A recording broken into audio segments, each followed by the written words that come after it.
అందుకే చిత్రం ఏమిటో తెలుసా అండి, పరమ పుణ్యాత్ముడు ఈశ్వరోపాసకుడైనటువంటి భర్తకి భార్య అయిన వ్యక్తి జీవితం ఎలా ఉంటుందంటే, ఇద్దరి శరీరములు పడిపోతే ఏకకాలంలో ఆవిడ ఖాతాలో పుణ్యం ఎక్కువ ఉంటుంది, ఈయన ఖాతాలో తక్కువ ఉంటుంది.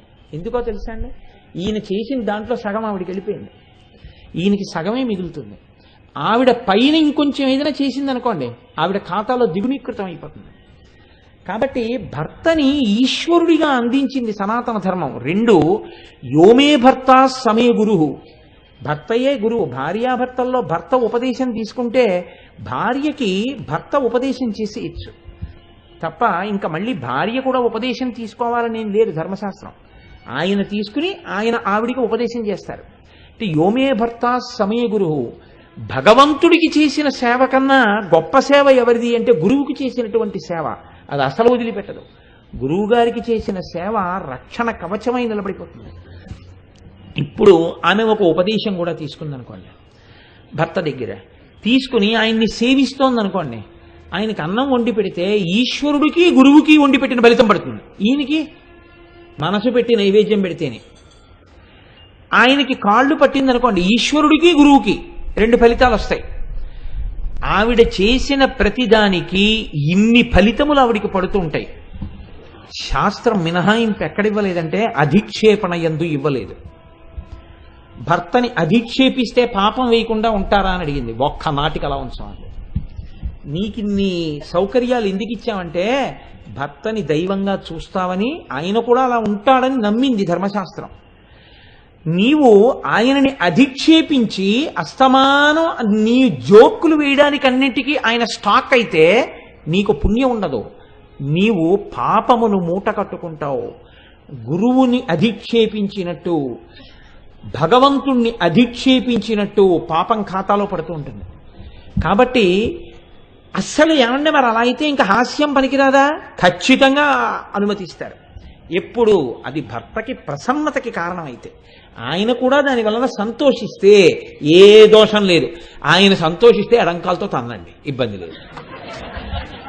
జలజాతాసనవాసవాది సుర పూజాభాజనం బైతనర్చుల తాంతాయుధు కన్న తండ్రి జగమ కరమచ్చోవామ పాదంబులం తొలగంతో చలతాంగి ఎట్లయగు నాథుల్ నేరముల్ చేయ బేరలకం చెందిన కాంతలెందు రుచిత వ్యాపారముల్ నెత్తురే నన్ను భవదీయ దాసుని మనంబున నెయ్యపు కింకపోని తాచిన అది నాకు మన్ననయ చెల్వగు నీ పద పల్లవంపు మత్తను పులకగ్ర కంటక వితానము తాచిన సొక్కునంచునేనని యదా అలుకమానవ కదాయికనైన అరాల కుంతల అని కాలు పట్టుకోగలిగిన భర్త అయితే షహబాష్, ఏమి ఇబ్బంది లేదు.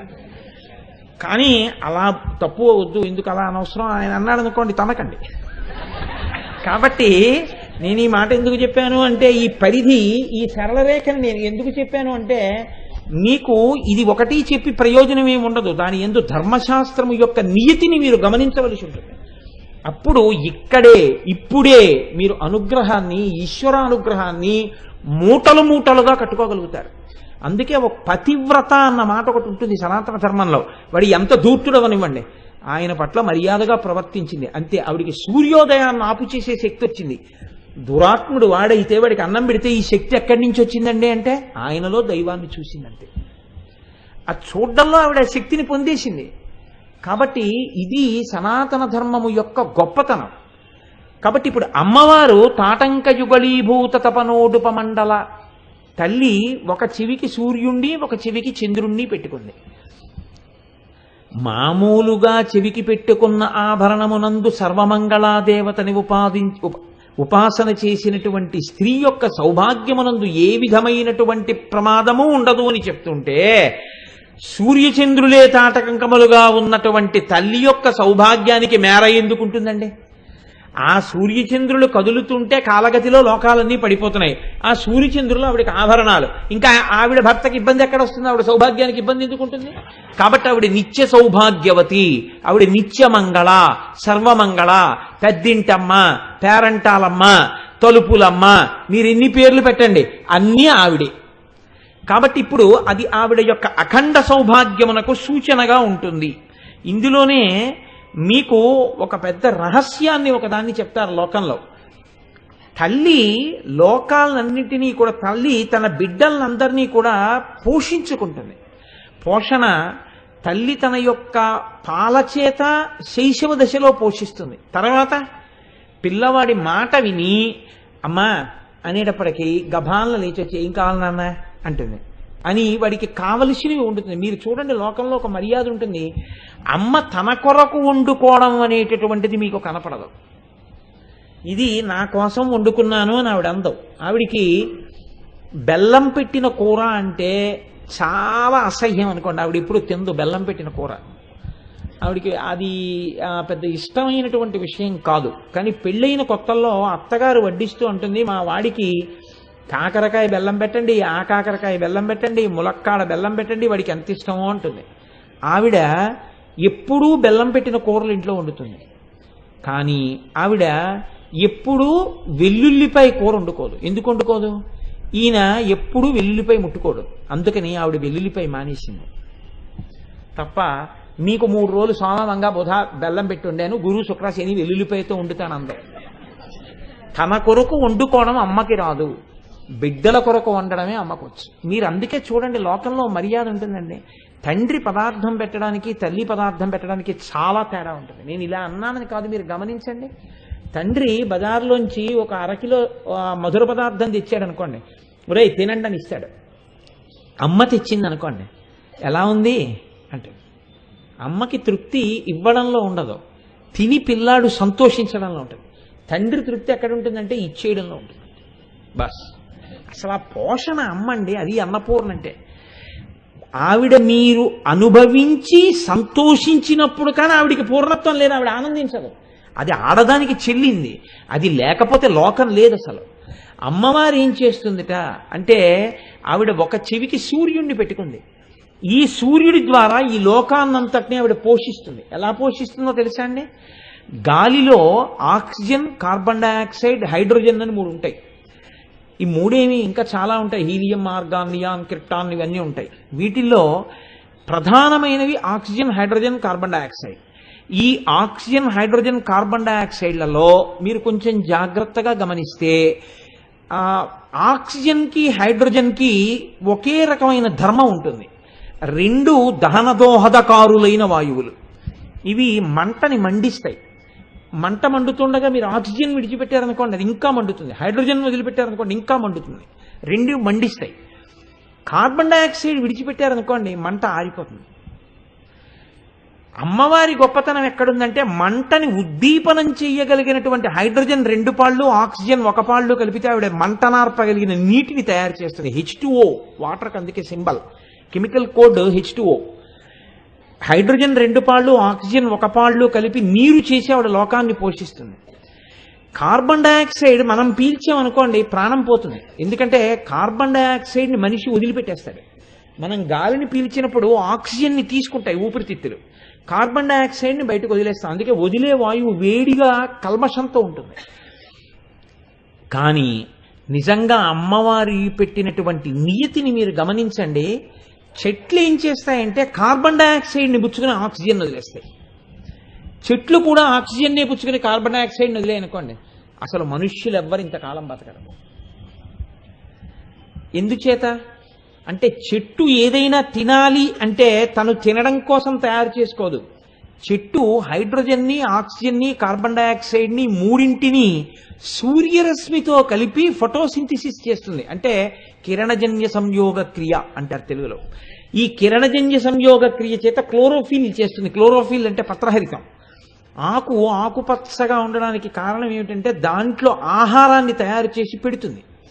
పెడితే ఆ ఆహారము తయారు చేయబెట్టబడి ఉంటే అందులో మనం ఏం చేస్తాం? ఆహారమునకు ఆ చెట్ల మీదనే ఆధారపడతాం. ఆధారపడి అందులో ఉన్నవన్నీ తెచ్చుకుని మనం తింటాం. తోటకూర తినా, పాలకూర తినా, మెంతి కూర తినా, వంకాయలు తినా, బెండకాయలు తినా, అదే పని. రైతు బజారుకి వెళ్ళడం అందుకే కదండి.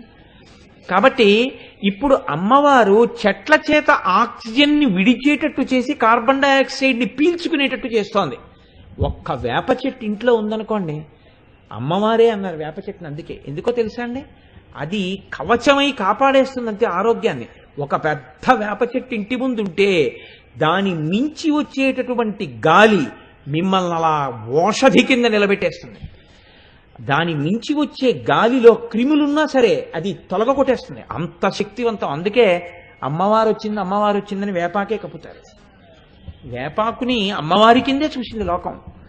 కాబట్టి కిరణజన్య సంయోగక్రియ చేయించి ఆవిడ లోకాల్ని పోషిస్తోంది సూర్యుడై. కాదు, మీరు ఒక విషయాన్ని కొంచెం జాగ్రత్తగా చూడండి. ఆవిడే సూర్యుణ్ణి చెవికి పెట్టుకుని లోకమును తల్లిగా పోషిస్తోంది. ఈ సూర్యుడు అమ్మవారి ఆదేశం ప్రకారం, పిల్లల యొక్క బాధ ప్రకారం ఆయన ఏం చేస్తాడంటే భూలోకంలో ఉన్నటువంటి నీటిని అంతటినీ లాగేస్తాడు. వచ్చేస్తోంది కదా, ఇంకా శిశిర ఋతువు తాగకపోతే చైత్ర వైశాఖ మాసములు వసంత ఋతువు దగ్గర నుంచే మన ప్రారంభం ఏంటంటే ఎండా వేడి మొదలైపోతున్నాయి. ఇప్పుడు అసలు వసంత ఋతువు చాలా ఆహ్లాదంగా ఉండాలి. ఇక గ్రీష్మం అవి వచ్చేసాయంటే ఇలా కూర్చోలేం, ఎన్ని ఫ్యాన్లు ఎట్టినా చెమట్లే తడిచిపోతుంటాయి, బనీళ్ళు తడిచిపోతున్నాయి, లాల్చీ తడిచిపోతుంది. నీటిని లాగేస్తాడు సూర్యుడు. లాగేసి తానేమైనా ఉంచుకుంటాడా? ఏమీ ఉంచుకోడు ఈ నీటిని. సుధామప్యాస్వాద్య ప్రతిభయ జరా మృత్యుహరిణీం విపద్యంతే విశ్వే విధిశతమఖముఖాద్యాది విశద కరాళం యక్ష్వేళం కబలతవత కాలకలన నశంభోస్తన్మూలం తవ జనని తాటంక మహిమా అన్నారు. అమ్మా, సుధామప్యాస్వాద్య ప్రతిభయ జరా మృత్యుహరిణీం. దేవతలలో బ్రహ్మాదులు కూడా ఒక కోరిక కోరుకున్నారు. ఏమిటా కోరిక అంటే మాకు వృద్ధాప్యం రాకూడదు, మాకు రోగాలు రాకూడదు. ఈ కోరికలతో వాళ్ళు పాల సముద్రాన్ని మధించారు. మధిస్తే అందులోంచి అమృతం వస్తుంది, మనం ఆ అమృతం తాగుదాం అనుకున్నారు. అని మధిస్తే ఏవో చాలా ఇబ్బందులు వచ్చాయనుకోండి. వాళ్ళకి వచ్చిన వాటిలో ఏది వచ్చినా ఎవరో ఒకళ్ళు పుచ్చుకున్నారు. అమృతం వచ్చిన తర్వాత అందరూ పుచ్చుకున్నారు. వాళ్ళు మాకు కాదు, లోకంలో ఎవ్వరూ పుచ్చుకోము అని వదిలేసింది మాత్రం ఒక్కటే ఉంది, హాలాహలం. మిగిలినవి అందరూ తలకోటి పుచ్చుకున్నారు. ఏదో దేవతలు కొని పుచ్చుకున్నారు, రాక్షసులు కొని పుచ్చుకున్నారు. ఉచ్చైశ్వరం వస్తే ఆ గుర్రం వచ్చినప్పుడు బలిచక్రవర్తి పుచ్చుకున్నాడు. కానీ హాలాహలం వచ్చినప్పుడు మాత్రం ఓ పిసర్ రుచి చూద్దామని ఎవరనలేదు, అందరూ వదిలేశారు. వదిలేసి పరిగెత్తారు. పైగా ఎక్కడికి పరిగెత్తారు అంటే శని కైలాసముజొచ్చి శంకర నివాసద్వారముంజేరి ఈశుని గవ్వారుకు లడ్డుపడ్డ తలమంచుంజొచ్చి కుయ్యో మొర్రో విను వాలింపుము చిత్తగింపుము దయం వీక్షింపుమం చంబుజానన ముఖ్యుల్కని రక్తరక్షణ కళా సౌరంభురించెంబురిన్. అందరూ పరిగెత్తుకుంటూ కైలాసనాథుడైనటువంటి పార్వతీపతి పరమేశ్వరుడి దగ్గరికి పరిగెత్తారు. ఈశ్వర, ఒళ్ళు కొవ్వెక్కి పాలసముద్రాన్ని మదించాం, అమృతం రాలేదు, హాలాహలం వచ్చింది. ఎవరు పుచ్చుకుంటారు దీన్ని? లోకములను కాల్చేస్తోంది. అది సముద్రం మీదకి దూకితే సముద్రాలు ఇంకిపోయాయి, అరణ్యం మించెడితే అరణ్యాలు కాలిపోయాయి. దాని వేడి చూడలేకపోయారు. హాలాహలం యొక్క గొప్పతనం ఏమిటో తెలుసా అండి? మీరు హాలాహలము అన్నప్పుడు ఒక కోణంలో చూస్తే దాన్ని చూసిన వాడు లేడు, దాన్ని ఆగి ఇలా వెనక్కి తిరిగి ఇలా చూసిన వాడు లేడు. ఎందుకు లేడో తెలుసా అండి? దాని వేడటువంటిది సెగ కొట్టేస్తోంది కళ్ళల్లోకి. సెగ కళ్ళల్లో కొట్టేస్తోందని అసలు దాని వంకి ఇలా చూడలేదు, వెన్నిచ్చి పారిపోయారు అందరూ. పారిపోయి అందరూ పరిగెత్తింది ఎవరి దగ్గరికి? మీరు లోకంలో ఒక మర్యాద చూడండి. ఏదైనా విపత్తు వస్తే ఓ పని చేయండి, మీరేమో ఎందుకైనా మంచిది మీరు ఆయన దగ్గరికి ఒకసారి వెళ్ళండి, ఆయన సెల్ కట్టేశారు, మీరు వాళ్ళ ఇంటికి వెళ్ళండి, ఒకవేళ ఆయన ఉంటే నాకు అక్కడి నుంచి ఫోన్ చేయండి. ఈలోగా ఎందుకైనా మంచిది సేఫ్ సైడ్గా నేనేమో ఈయన దగ్గరికి వెళ్తాను, ఇక్కడి నుంచి ఫోన్ చేయిస్తానంటారు. ఇంతమందికి ఎవరు గుర్తొచ్చారో తెలుసా అండి? హాలాహలం వచ్చినప్పుడు శివుడు ఒక్కడే గుర్తొచ్చాడు, ఎవ్వడూ గుర్తురాలేదు. అంటే లోకములను రక్షించగలిగినటువంటి శక్తి, ఎంతటి అగ్నినైనా లోపలికి పుచ్చుకోగలిగిన అమృతము ఎవరై ఉన్నారు? పరమశివుడై ఉన్నాడు. కాబట్టి ఇప్పుడు అందరూ చని కైలాసము జొచ్చి అండంలో పోతన గారి హృదయం అది. శంకరుని వాసద్వారముంజేరి. మర్యాద ఎటువంటిది అంటే లోపలికి తోసుకుపోవడానికి వీల్లేదు. ఆ ద్వారం దగ్గర నిలబడి కుయ్యో మొర్రో విను మాలింపుము చిత్తగింపుము ఎలా పడ్డాయో పోతన గారికి, మహానుభావుడికి. అయ్యా మహానుభావ, రక్షించు. ఎవడండి బాధపడినవాడు కుయ్యో మొర్రో అంటాడు. ఏమిటి వీళ్ళ బాధ అంటే ఆయన ఒక్కడే పరిగెత్తట్లేదు. ఏమిట్రా అంత వేడిగా ఉంది అన్నం అనలేదు. పాలసముద్రం దగ్గరే ఉన్నారు శ్రీ మహావిష్ణువు. బయటికి వచ్చి చూసి దాన్ని చూసి పరిగెత్తిన వాళ్ళలో బ్రహ్మగారు ఉన్నారు. ఎందుకని? ఆయన ఏమిట్రా ఇంత చప్పుడు వస్తోంది అని చెప్పి బయటికి వచ్చి చూసి అక్కడికి వచ్చారు. అందుకే ఆ పరిగెత్తిన వాళ్ళల్లో బ్రహ్మగారు ఉన్నారు అని చెప్పారు. చని కైలాసముజొచ్చి శంకరుడి వాసద్వారముంజేరి ఈశుని జవ్వారికు లడ్డు పట్టతల మంచుంజొచ్చి కుయ్యో మొర్రో విను మాలింపుము చిత్తగింపుము దయన్ వీక్షింపుమంచ అంబుజానన ముఖ్యుల్. బ్రహ్మగారితో సహా అక్కడే ఉన్నారు ఆ రోజున. ఎవరు ఎక్కడా లేరు. ఎందుకని? అందరికీ ఉపద్రవం వచ్చింది. విపరీతమైనటువంటి తుఫాను వచ్చేసి గంటకి 180 నుంచి 200 కిలోమీటర్ల వేగముతో ఈదురుగాలులు వీయవచ్చు. కూకటి వేళ్లతో సహా పెద్ద పెద్ద వృక్షములు పెకలింపబడవచ్చు. టెలిఫోన్ తీగలు తెగిపోవచ్చు. ఎక్కడా ప్రసార సాధనములు పనిచేయకపోవచ్చు. ప్రజలు అప్రమత్తులై ఎత్తైన ప్రాంతములకు చేరుకోవలసిందిగా విజ్ఞాపన. సముద్రం లోతట్టు ప్రాంతములలో చేపలను వేటాడుటకు మత్స్యకారులు వెళ్లరాదని ఆజ్ఞాపించడమైనది.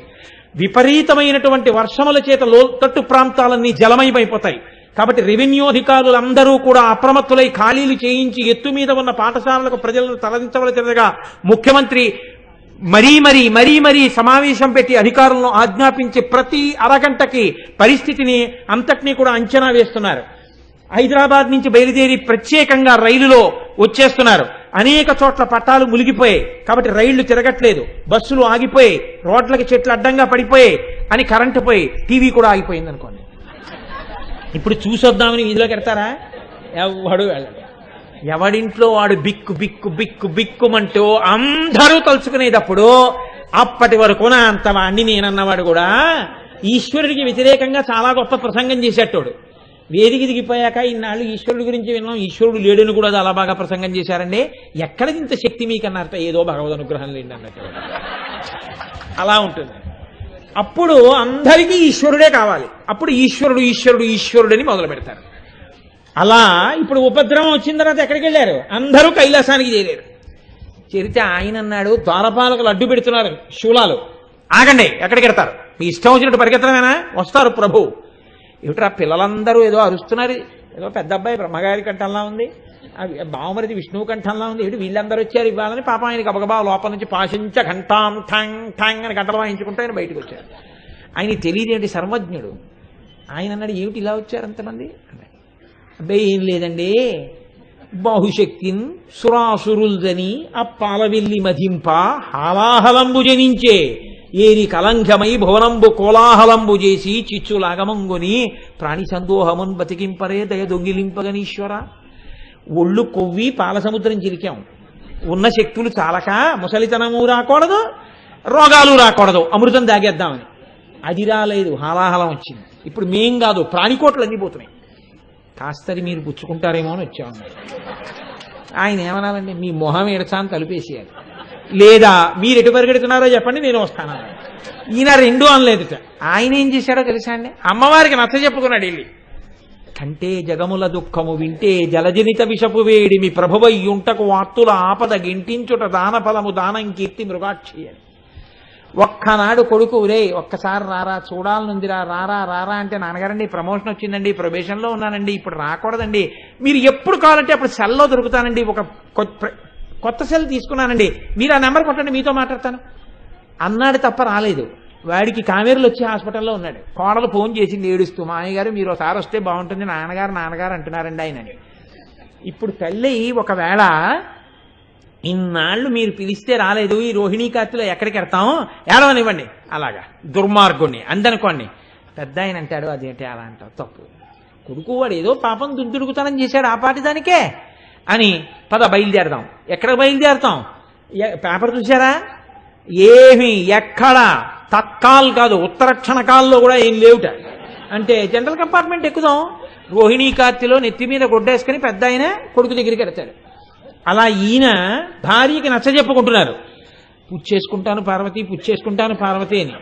అంటే ఆవిడ చూసి చూసి ఎంత ఔదార్యం అండి శివుడంటే ఔదార్యం, తండ్రి అండి లోకాలకి. అందుకే కాళిదాస్ ఒక్క మాట చెప్పాడు, వాగర్ధ విభసంపృక్తవు వాగర్ధ ప్రతిపత్తయే జగత పితరవు వందే పార్వతీ పరమేశ్వరవు అని. చూసావా, నీ అన్నగారు శ్రీ మహావిష్ణువు లోకాలని కాపాడాలి, లోకాలన్నీ పాడైపోతే ఆయన బెంగ పెట్టుకుంటారు. అందుకని లోకాల్ని కాపాడతాను పార్వతి అంటే ఆవిడంది, సరే మీ ఇష్టం, ఎలా కావాలంటే అలా బుచ్చేసుకోండి. ఇప్పుడు ఆయన బయటికి వచ్చి అందరూ చూడ్డానికి భయపడ్డారు. ఈయన దానికి ఎదురెళ్ళి దాన్ని చేత్తో పట్టుకున్నారు. పట్టుకుని ఇలా నలిపారు. దాన్ని నేరేడు పండంతా చేశారు. చేసి జంబూఫలంబున సర్వంకషమున్ మహావిషమునారా ఆహారించే హేలాగతి, దాన్ని చక్కగా నోట్లో పెట్టేసుకున్నారు. నోట్లో పెట్టేసుకుని మింగి కడుపులోకి వదిలిపెట్టకుండా ఆ కంఠంలో పెట్టుకున్నాడు కాబట్టి ఆయనకి నీలకంఠ అని ఒక పేరు వచ్చింది. అయితే ఇక్కడ ఒక గమ్మత్తైనటువంటి విషయం ఒకటి చెప్తుంటారు. శివానంద లహరిలో శంకరాచార్య వారు ఎప్పుడు ఎలా కావాలో అలా తిప్పేస్తారు ఆయన సంఘటనని. ఆయన అన్నారు, నువ్వు మహాజ్ఞానివి కదా, నీకు అలంకారాల మీద ఆసక్తి ఉండదు. మా తల్లి పార్వతీదేవి మెళ్ళో ఏదైనా వేసుకోండి, అంత తెల్లగా ఉంటారు, ఏమీ వేసుకోరు, ఎప్పుడు మీరు మీ సింప్లిసిటీ అంటోందని, మళ్ళీ బయట ఆభరణాలు వేసుకోవడం ఇష్టం లేక మెళ్ళో కంఠంలో హాలాహలం పెట్టుకుంటే నీల పతాకంతో కూడిన మణి వేసుకున్నట్టు ఉంటుందని హాలాహలం కంఠంలో పెట్టుకున్నావా శంకరా అని అడిగారు. అలా ఆయన ఆ రోజున నీలకంఠుడయ్యాడు. ఇప్పుడు శంకరాచార్యులు వారు అంటారు, సౌందర్యలహరి దగ్గరికి వచ్చేటప్పటికి అన్నారు, సుధామప్యాస్వాద్య ప్రతిభయజరా మృత్యుహరిణీం విపద్యంతే విశ్వే విధిశతమఖముఖాద్యాది విశద. ఏడమ్మా 100 మఖములు 100 యజ్ఞములు చేసినటువంటి వాడు ఇంద్ర పదవిని పొందాడు. ఆ ఇంద్రుడేడి వెళ్ళిపోయాడు కాలగతిలో. అమృతాన్ని తాగినటువంటి బ్రహ్మగారి వెళ్ళిపోయారు. ఒక్కొక్క యుగంలో ఒక్కొక్క బ్రహ్మగారు వెళ్ళిపోతుంటే అయ్యో లోకాలన్నింటినీ సృష్టించడానికి మొట్టమొదట వచ్చినటువంటి వాడు పెద్ద ఈయన పుర్రె కూడా బొత్తిగా అలా పడిపోవడమే బాగుండదని పాపం ఆ పుర్రెకి ఏమైనా మంచి స్థానం ఇద్దాం అనుకున్నట్ట. ఇంట్లోనూ అక్కడ పెడితే ఏమిటండి ఇంట్లో పుర్రెట్టుకున్నారు అనుకుంటారని చిన్నతనంలో నాకు కూతురు పుట్టిన కొత్తల్లో నా కూతురికి ఒక 4-5 ఏళ్ల వయస్సుండగా మా ఇంటికి ఒక బంధువుకు ఆవిడ వచ్చారు, ఒక వృద్ధురాలు. ఆవిడ వాష్ బేసిన్ దగ్గర మొహం కడుక్కుంటూ ఆవిడ కట్టుడు పళ్ళు తీసి వాష్ బేసిన్ మీద పెట్టి ఆవిడ మర్చిపోయింది ఆ పళ్ళు పెట్టుకోవడం. మర్చిపోయి ఏదో మాట్లాడుతూ ఉరే అని నాతో మాట్లాడుతూ వచ్చేసింది. చక్కగా 6:30కో ఎప్పుడో లేచి బ్రష్ అట్టుకుని మా అమ్మాయి వాష్ బేసిన్ దగ్గరికి నిద్రకాళ్ళతో వెళ్ళి ఇలా చూసింది, పళ్ళు ఉన్నాయి. అమ్మో పళ్ళు నెరిచి పారిపోయింది. అంటే అవి చిన్ననాన్నమ్మ పళ్ళమ్మ అని ఎంత చెప్పినా మర్నాడు ఈ జ్వరం వచ్చింది దానికి. ఆ జ్వరంలో పళ్ళని కలవరించేది. అలా పుర్రె తీసుకొచ్చి ఇంట్లో పెడితే ఏ పిల్లలో వస్తే బెంగెట్టుకున్నారో ఏమో ఆయన. అందుకని ఇంట్లో ఎందుకు గొడవ, మెల్ల వేసుకుంటే గొడవ వదిలిపోతుందని ఓ పుర్రె వేసుకున్నట్టు. అది మెల్లమెల్లగా ఏమైందంటే ఓ పెద్ద హారం ఒకటయింది. అంటే ఇప్పుడు పుర్రెలమాల ఎందుకు వేసుకున్నాడు అంటే ఆయన చేతకాక వేసుకోలేదు. ఒక్కొక్క యుగంలో వెళ్ళిపోయినటువంటి బ్రహ్మగారుల పుర్రెలన్నీ బొత్తిగా రుద్రభూమిలో పారేస్తే ఏం బాగుంటుందని మెడలో వేసుకుంటూ వచ్చాడు. ఇన్ని బ్రహ్మల పుర్రెలున్నాయి. బ్రహ్మమస్తకావళి నిబద్ధతే నమశివాయ అన్నారు శంకరాచార్యుల వారు. ఇంతమంది బ్రహ్మలు వెళ్ళిపోయారు, ఈయన మాత్రం అలాగే ఉన్నాడు. ఇలా ఎలా ఉండిపోయాడో తెలుసా అమ్మా? అమృతం తాగిన వాళ్ళు వెళ్ళిపోయారు, 100 యజ్ఞాలు చేసిన వాళ్ళు వెళ్ళిపోయారు, ఈయన మాత్రం చక్కగా కొత్త పెళ్లి కొడుకులా అలాగే ఉన్నాడు. జుట్టు కూడా తెల్లబడదు. ఎందుకు తెల్లబడదు అంటే అమ్మా ఆయన శక్తి కాదులే అమ్మా. సుధామప్యాస్వాద్య ప్రతిభయజరా మృత్యుహరిణీం విపద్యంతే విశ్వే విధిశతమఖముఖాద్యాది విశద కరాళం యక్షేళం కబలతవత కాలకలమా నశంభోస్తన్మూలం. అది శంకరుడి గొప్ప కాదమ్మా, తవ జనని తాటంక మహిమ. అమ్మా నీ చెవులకి తాటంకాలున్నాయే ఆ సౌభాగ్య సూచన యొక్క గొప్పతనం. అందుకే విషం తగిన బతికున్నాడమ్మా ఆయన అన్నారు శంకరాచార్యుల వారు. తాటంకములు ఎంత గొప్ప సౌభాగ్య సూచనలో శంకర భగవత్పాదులు సౌందర్యలహరిలోనూ ఆ శ్లోకంలో చెప్పారు. అదే తాటంకాలతో శంకరాచార్యులు వారు ఇంకొక అద్భుతమైనటువంటి శ్లోక రచన చేశారు. అసలు శంకరులకి ఎలా వస్తాయిరా ఈ ఊహలనిపిస్తుంది. శంకర వాంగ్మయం ఏమి శంకర వాంగ్మయం అంటే నిజంగా మహానుభావుడిది. కాలడి శంకరుడు కైలాస శంకరుడు. ఈశ్వర సర్వ విద్యానాం ఈశ్వర సర్వభూతానాం బ్రహ్మాధిపతి బ్రహ్మణోధిపతి బ్రహ్మ శివోమే అస్తు సదాశివోం ఈశాన సర్వ విద్యానాం అని కదా. అందుకే మహానుభావుడు అటువంటి సాహిత్యాన్ని అటువంటి వాంగ్మయాన్ని ఇవ్వగలిగారు. కనుక మనకి ఆ తల్లి తాటంకముల గురించి విన్న, ఆ తాటంకములను దర్శించిన మనం రేపొద్దున్న మన ఆడపిల్లల పెళ్లిళ్లు చేసినప్పుడు అటువంటి సౌభాగ్య సూచనలై ఆ పిల్ల చక్కగా పసుపు కుంకాలతో సంతోషంగా ఉండాలని కోరుకుంటే మన ఆడపిల్ల చెవిలో ఒక తాటాకు ముక్క పెట్టి పెళ్లిపీటల మీద కూర్చోపెట్టిన సువాసినులు అప్పుడప్పుడు తాటంకములను చిన్న చిన్న తాటాకు ముక్క చెవిలో పెట్టుకుని తీస్తున్న అఖిలాండేశ్వరి అమ్మవారి తాటంకాల దర్శనం చేసిన లలితా సహస్రనామ స్తోత్రంలో ఈ నామాన్ని అనుసంధానం ప్రతిరోజు చేసిన సౌభాగ్య స్థానము రక్షింపబడుతుంది. అంత గొప్ప నామం ఈ నామం. అందున ఎప్పుడు చెప్పుకున్నాం? శుక్రవారం నాడు సాయంకాలం చెప్పుకున్నాం. అందుకే లోకంలో ఒక మర్యాద ఉందండి. ఆడపిల్ల పెళ్లి చేస్తుంటే ఇంకా పెళ్లికి ఆ అమ్మాయి ముహూర్తానికి దగ్గర పడుతుందనగా 2 చేస్తారు. ఒకటి మహాసంకల్పం చేస్తారు పెద్దలు. అక్కడ ఉన్నటువంటి ఋత్విక్కులు మహాసంకల్పం జరుగుతారు. సువాసినులు ఏం చేస్తారంటే తప్పు లేకుండా చదవడం వచ్చిన వాళ్ళని తీసుకెళ్లి ప్రత్యేకంగా వాళ్ళని చక్కగా కూర్చోపెట్టి శ్రీమాత దగ్గర నుంచి అమ్మవారు ఆ మెడలో ఉన్నటువంటి మాంగళ్యం ఉన్నటువంటి వరకు కామేశబద్ధ మాంగళ్య సూత్ర శోభిత కంధర, మహాకామేశ్వరుడి చేత కట్టబడినటువంటి మంగళ సూత్రము ప్రకాశిస్తున్నటువంటి కంఠమున్న తల్లి అన్న నామం వరకు వాళ్ళు చదువుతూ ఉండగా తాళి కట్టిస్తే ఆ పిల్ల జీవితంలో చక్కగా అన్ని విధాల అభ్యున్నతిని పొందుతుంది. అంత గొప్ప నామాల్ని, ఆ నామాలు వినడం వల్ల మన సౌభాగ్యాన్ని మనం నిలబెట్టుకోగలిగిన శక్తిని మనకి కృప చేస్తూ వసిన్యాది దేవతల చేత ఆ రోజున అమ్మ స్తోత్రం చేయిస్తే, వ్యాస భగవానుడు గ్రంథస్థం చేస్తే, శంకర భగవత్పాదుడు సౌందర్యలహరినిస్తే, భాస్కర రాయల వారు వ్యాఖ్యానం ఇస్తే, ఈనాడు ఇంత పరమ పవిత్రమైన అసుర సంధ్య వేళ మనం చక్కగా అమ్మవారి గురించి ఈ నామాన్ని నా చేతనైనంత మేర, అమ్మ పలికించినంత మేర మీకు చెప్పి ఉన్నాను. పరమభక్తితో అవధరించి ఉన్నారు. ఈ కారణం చేత అందరి ఇళ్ళు సౌభాగ్యస్థానములై చక్కగా పిల్లాపాపలతో పసుపు కుంకాలతో సంతోషముగా ఉండే స్థితి కలుగుగాక. ఈయన అస్తమానం ఇలా చెప్తాడని మీరు అనుకోకండి.